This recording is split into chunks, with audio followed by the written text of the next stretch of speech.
The Batman is finally released worldwide, well, mostly, in theaters, and wow, is it getting great reviews.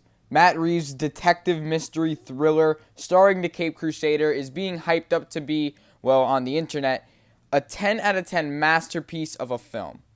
Now I gotta be totally honest and dial back real quick, because when I walked out of the movie, I said to myself, that was good, but it was just kind of alright. I think that this movie is being incredibly overrated, and that is not at all me saying that I think this movie is bad by any means. The Batman is an intriguing and unique take not only on the movies of the comic book superhero genre, but of the world of Batman, his villains, and Gotham City. This movie constantly had me bored and excited, and I kept flipping off on if I was enjoying myself or not. Each individual scene for me was hit or miss, and as I said, I was either really into it or I just wasn't, and I was just constantly waiting to get back to the stuff I liked. But like I said, the stuff I really liked, I really liked. During my viewing of the film, I constantly kept switching up on whether I liked the movie or not as a whole. Every scene I feel like changed my mind, and I had a different take constantly. And truthfully, my indecisiveness on the film was really what made me want to make this review. Also because of all the reviews I've seen. While mostly all positive, I saw a fair share that were really negative. And unfortunately, I agreed with some of those points that the negative reviews brought up. So do I think The Batman is a masterpiece, a perfect movie, or peak cinema by any means? No. As I watched the film and as I recollected my thoughts later on, I had two major problems with it. And that's obviously not the only two problems, but those are the major things that I will kind of be focusing over. One, off pacing. While some said they weren't checking their watch or phone to check the runtime, I was constantly checking because this movie felt really long. And yes, I know it's clocking in at a whopping 3 hours, but it definitely felt like 3 hours.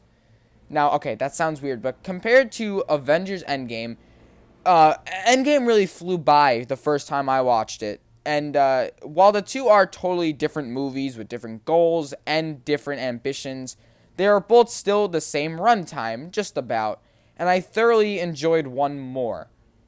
Call me a Marvel shill or whatever, but seriously, a 3 hour movie of pure seriousness, gloomy emo darkness, does get tiring after a while. My second big issue with the film was the portrayal of Batman slash Bruce Wayne. I'm not a huge fan of Robert Pattinson in the role, as some are, but I do think he did fine with what he had, and I think he had a great performance nonetheless. This emo younger version of Bruce Wayne that we get is very one beat, one emotion, and does not get any real driven character development in his own solo reboot. I know it's based off Batman Year 2 and The Long Halloween or whatever those comics are, and I know that it is continually correct. Continually correct, I guess. But I feel that doesn't work in this movie form. I don't think Batman learned anything or gained anything from this movie that really affects him as a character. It's not like after everything that happened, he was influenced to protect Gotham. He wanted to protect Gotham from the start. I'll get into more on this later, but I'll just say that I think Batman was by far kind of a weak point of the characters in this film. And most of the care was put into the Riddler. Also, I just want to say spoilers from here on out. If you haven't seen it yet, please go see it. You can't avoid spoilers. Not that there really are many, but spoiler warning, here we go. So now I won't be going play-by-play for the movie because, if I'm being honest, I don't remember most specifics like I did with No Way Home. And honestly, the whole second hour kind of felt like a blur to me. While interesting and important and still intriguing, it was mostly just build-up for the third act. So this movie had an arguably perfect opening. I know I said I wasn't gonna go play by play, but I really just want to solidify my opinion on this. I know that sounds crazy after the intro, but I really did like this opening. It's an example of excellent screenwriting. The way we are reintroduced to Gotham is great, as the viewer is able to understand that it's a corrupted city with deadly high crime rates. You don't have to be a fan of Batman, of the universe, or anything to understand what Gotham is. The people of Gotham City need the Batman, and the writers realize we know the story of Bruce Wayne, so cutting right to the chase with the Riddler's first victim and great world building is a great way to start the film. My only problems with the opening were maybe that it dragged on a little long and the Robert Pattinson voiceover was very cheesy. Those are nitpicks though, but overall a beautiful opening. So I'm going to try my best now to follow the story, even though I felt it was kind of unclear. The story is wonky and it's definitely more character driven than kind of plot driven, which I do enjoy. The whole second act is really just a blur to me, but there is a trope that gets used constantly that I hated, and I'll go back on that later when I talk about the finale. So then we get to the Riddler and all of his riddles and how they're really the central progress of the story. And every answer to a riddle moves Batman, Gordon, and the rest of the police force to the next plot point. It's like a very mind-fucking MacGuffin, which is honestly very cool, and I think it works very well here. When the Riddler made the point that they were doing, him and Batman were doing like this accidental buddy cop situation, and he was basically, Batman was helping the Riddler, complete his scheme, was one of the best reveals of the film and proves Riddler's fucked up genius and mind. Every riddle was great and had a satisfying payoff to it. Every action had consequences and it hit Batman hard, causing more stakes for him in the plot. Because I feel like originally, there wasn't really much for Batman to do until every letter was sent to him, and the way that every single riddle kept getting closer and closer to his personal life. Riddler just was a crazy guy, and the thing with his cult was frightening. It wasn't scary necessarily just because. It was mostly scary because there are internet degenerates out there that could take something too far if they had a quote-unquote leader of some sorts to drive them into thinking their fucked up mindsets were okay. It's something that could happen, and I know you might disagree, but honestly, I could see it happening here in the real world, which is what makes it most frightening as the viewer to watch. Both Batman and the Riddler are guys that both dealt with the same orphan trauma in different ways, and the interrogation scene in, I guess he's in Arkham Asylum, was one of the best scenes. Both Robert Pattinson and Paul Dano, or Dano, whatever, have outstanding performances, especially in this scene. The way Riddler is going insane and is surprised Batman hasn't caught on to his whole thing and the whole buddy cop thing sets him into a mental craze. And the way Robert Pattinson is able to convey so much mood switching and emotions with few lines is great. It's all in his face and his body language, and it's just great choreography and acting. When Riddler keeps saying Bruce Wayne and Batman thinks he knows his identity, Robert conveys a tense-ass performance. And one shot of the security camera in the corner of the room really heightens the stakes because now Batman has even more of a personal stake here. His identity could be revealed to the public. But then Riddler begins to speak of Bruce Wayne in the third person. And that tripped me up because I was so sure the whole time that he knew Bruce Wayne was Batman. And then you see a flip switch in Batman's mind, and he realizes that he has to protect his city and that this is somewhat his fault. I love this scene so much, and it really made me excited again. And then there was one more riddle, which, again, while I loved the video and the incorporation of this cult of Gotham keyboard warriors, I just thought it was like goofy how fucking convenient it was that right when the Riddler explained his plan on camera, shit started to blow up across the city. Then in the final hurrah, my least favorite trope in the whole movie that I mentioned before is used way too excessively. There were way too many, I guess you can call them bait deaths, or times people got shot and they were just like miraculously okay. Like Alfred survived the bomb, like oddly enough, but I mean, at least he was in the hospital in a bad, beaten up state. So it's understandable that, okay, yes, he survived, but he's really, like, not okay. But Batman gets shot by a shotgun, he gets beaten up, he gets hit by a truck while gliding at an insane acceleration, and is right next to an explosion in that one scene, and is somehow miraculously okay. Like, I guess at the end he had to use that stim shot or whatever, and he was really struggling, but still, there is no way that this guy continues to survive. And then the mayor lady gets literally sniped, and she's just fine. Like, what the hell? She just got shot from a short range with a 50 caliber bullet, and she's fine, like, 2 scenes later. Like, people die in the movie, of course, shit gets wild, but the plot armor is way too strong for, like, characters like Batman. Like, stop doing the same trope and stop basically killing Batman if he's just gonna grunt and get back up.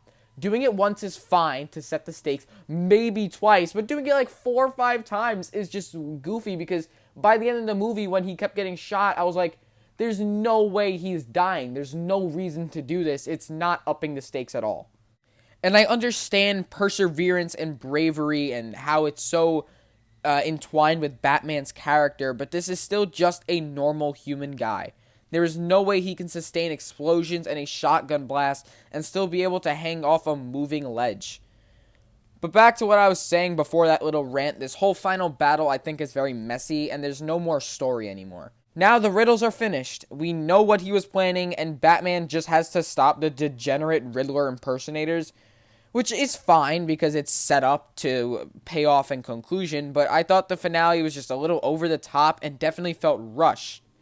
The only reason I think it was rushed was because compared to the rest of the movie, where everything was very slow and dragged out and very in-depth, this kind of was just, everything was happening and they were like, oh my god, we're 2 hours and 40 minutes into this, we have to finish this up. I like the end and how Batman continues fighting. Along with another cheesy voiceover, we get a somber end that leaves you feeling empty, but in a good way. Yes, the conflict was overcame, but with a serious cost, and Batman knows there won't be any change, and the city and he are only just starting. So while wonky, I think the movie ended on a good note.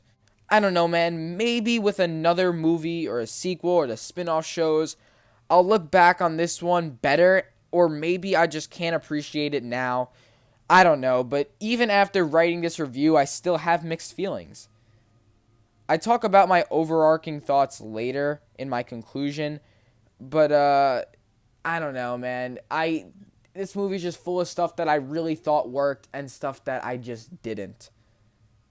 Alright, so I talked about the story, I talked about Bruce Wayne and Batman, and I talked about the Riddler. Alright, so now let's talk about something I wasn't too fond of.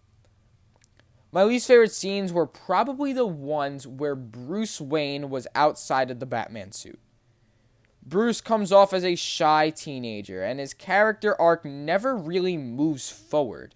While I feel Batman gets development, you don't really get that side of Bruce, because Bruce never changes. If anything, he's just coping harder. This movie follows a Bruce Wayne in his earlier years as the Batman. He's still coping with the death of his parents, and of course that is a big deal for someone, but I didn't feel Bruce Wayne ever learned a lesson in this film. The only thing he gets out of this horrifying experience is that he has to try harder. And, like, that's fine, but I can't believe the writers put so much depth into the Riddler. They even gave Catwoman her own stakes and personal arc in the film, and Batman just keeps enduring pain and doesn't really change as a person. The only thing Bruce has fighting for is the legacy of his parents, which, whatever, I guess that makes sense. He only wants to start correcting his parents' mistakes halfway into the film, where he finds out about them. But back to what I was saying about Bruce Wayne out of the suit, he's really only respected because of the impact his father had and his legacy. Not once does Bruce Wayne show himself to be his own person. Him coping with the grief causes a major disconnect for me, and it should also cause a major disconnect with the people he interacts with. Because how does this Bruce Wayne somehow turn into the badass Bruce Wayne we know? There's no way people won't remember how he acted and how one note he was. The problem is not the direction taken with Bruce Wayne. I was all for it at the start of the film, and I kept wanting him to change and be pushed forward. But the problem was, he was never changed or pushed forward. I feel like Bruce, outside of the Batman suit, never really got that. Now, I know that Now, I know that there's 2 more movies coming out along with mini-series and spin-off shows, but, and Bruce's character's arc could still be progressed totally. I mean, in the Spider-Man Homecoming trilogy and other Avengers films he was in, it took, 2 Avengers movies, a Captain America movie, and 3 Spider-Man solo films for him to actually turn into the Peter Parker that we know from the comics.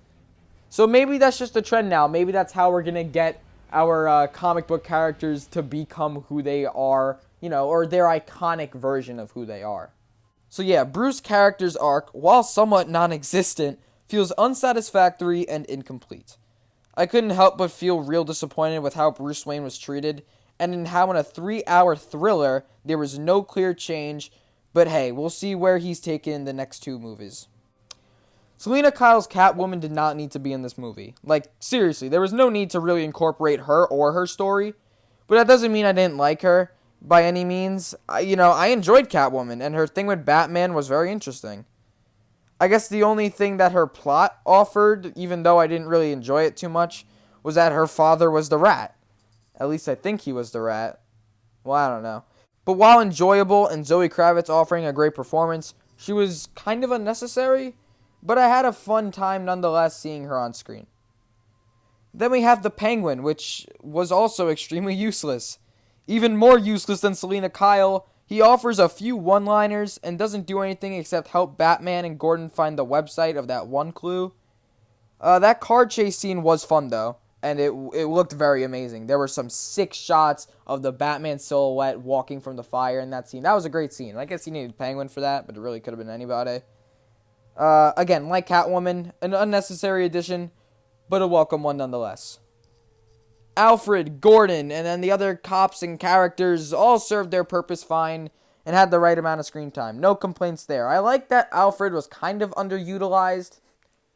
I mean, I don't know.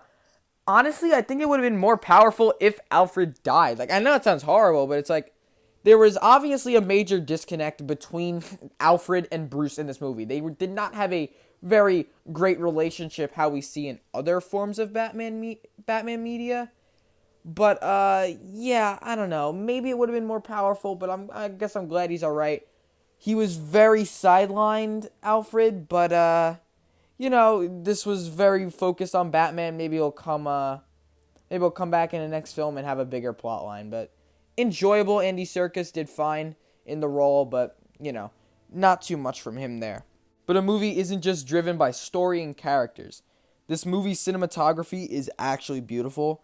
And while I feel like there are too many fight scenes specifically that are too dark, and yes, I know it's the tone of the film, don't yell at me, there are some beautiful shots of Batman as a silhouette or a reveal. I can't stress enough how well this film is shot. But like I said, there are too many dark fight scenes, and, sometimes you can't even visualize what's going on. It's just punching sounds and moving cameras. But then, of course, the score is riveting and beautiful. Michael Giacchino. Well, there you go. He's also the guy that did Spider-Man No Way Home and a bunch of other popular films out there. Really a talented guy. The score for this film is amazing. And I just remember coming home after watching the movie. I got on Apex with my friends, and I had the Batman motion picture soundtrack just on the background. It's just so good. The theme is amazing. It really helped just mold the movie together. The music was beautiful. I can't stress that enough either. Alright, well that's about it, huh? I thought I was going to have a lot more to say, oddly enough, but writing this review was a lot harder than I expected. There were a lot of times where I really had to sit there and think like, shit, what is my opinion on this? I'm still so confused on whether I like this movie or not. It's such a weird thing. Everybody else is so sure about their opinion, and I'm sitting here like an idiot just scratching my head. I really appreciate the film for what it was. I think the story takes a lot of risks, and I respect Reeves for taking these risks and going through with them. I think most of them did pay off, actually, and along with amazing cinematography and a beautiful score, we are given probably one of the best DC movies since The Dark Knight. But is it better than The Dark Knight? I don't know. They're different yet so similar, but I think they do a really good job in accomplishing their own goals. I love the Riddler and his Zodiac Killer vibe. Paul Dano's performance and great screenwriting allowed for a great comic book villain adaptation. He's nothing like his comic book counterpart, but you could still tell that this is the Riddler, and it works very well for this world that was built. This movie somehow had me excited and even scared at times, but due to its long runtime and attempt to compact so many plot points, it also left me bored and burnt out at some times. As time passes, I think people are going to look back and say, alright, maybe this movie wasn't as good as I remember, or maybe they won't, and I'll be the one looking back and saying to myself, what the fuck was I thinking? This movie really is peak cinema. And I'm going to say it one more time, I really enjoyed this movie. Please don't get me wrong. And I really think it is one of the best comic book movies we've gotten in the past couple of years. But I do have to implement my nitpicks and my overall viewing experience into my ranking. So no, this movie is not a masterpiece. And I think when the hype dies down, people rewatch and critique the movie a little harder than they are now. But for now, and this one is definitely going to change, I'm going to give The Batman a solid 8.5 out of 10. I was looking back at my other reviews trying to think of a ranking here. I look back, I gave Shang-Chi an 8, which is a tad bit too high. I love the film, but it's like it was nothing special enough for me to give it that high of a grade. I gave No Way Home a whopping 9.5, which is, it's not correct. I mean, at the time, the hype was unreal. And while No Way Home and The Batman are not subjectively comparable, it's already an instance in, only 3 months later where I would lower my score of the movie. Honestly, I would say No Way Home and The Batman are on par with each other, because while they both offer different experiences and have two completely different tones and goals, I had the same problems such as off-pacing, lack of depth, and minor nitpicks with both of them.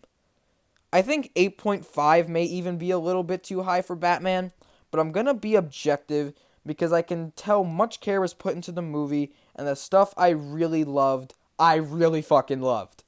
This movie is not peak cinema, stop saying it is.